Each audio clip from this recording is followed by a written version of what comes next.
Let the heavens rejoice and earth be glad. This wonderful scene in the temple. St. Luke concludes his narrative about the birth of Jesus with two further happenings, namely on the 8th day, the circumcision of the Lord, and as in today's Gospel, what happened on the 40th day. There is much significance in this simple scene.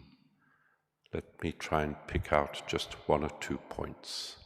There are really three events. There is the purification of Mary, there is the redemption of the firstborn, and then the presentation of Jesus. So the book of Leviticus required that all women after childbirth were excluded from worship, in the temple particularly, until after the 40th day, and they had to present a lamb, or if they were poor, just 2 turtle doves or 2 pigeons. Now, Mary was in no need of purification, of course. She was bringing the one who would purify the whole world and the whole of history of sin. But she and Joseph, as devout Christian Jews, were following to the letter of the law. The second element was the redemption. When a firstborn male was born, he was brought to the temple, and with 5 shekels, and it didn't have to be the temple, presented or consecrated to the Lord, and as it were, brought back so that the child could be taken home again. But first he had to be presented to the Lord. Well, in this case, Jesus is presented to the Lord in the temple. And the temple, of course, is for the Jews the place that was where heaven and earth met, where the glory of the Lord lived.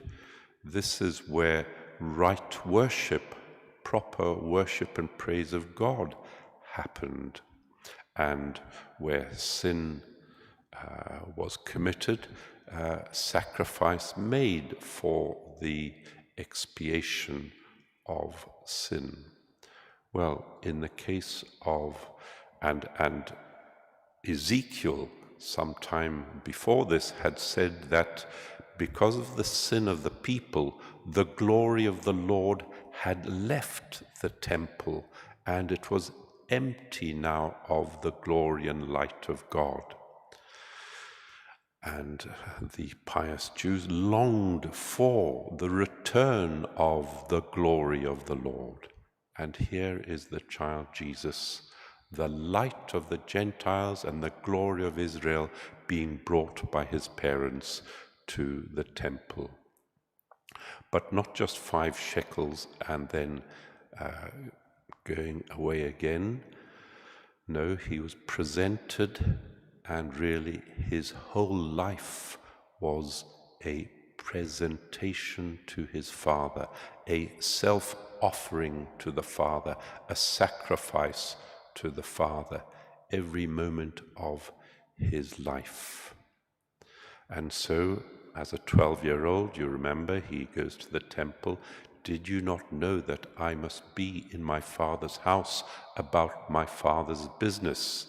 And as an adult, he cleansed the temple of everything that was not related to right worship, but also symbolically saying, I, my body, will replace this temple. And in fact, the temple was done away with within 70 years of his death and resurrection. That presentation, that self-offering of the 4-day-old baby, of the 12-year-old child of the adult in the temple and then on the cross. That same person, that same presentation continues throughout history and is made present in a moment on our altar.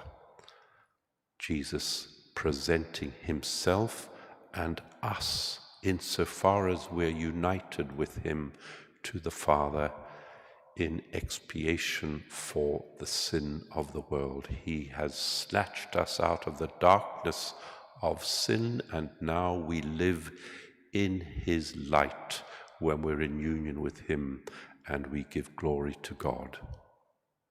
Thanks be to God.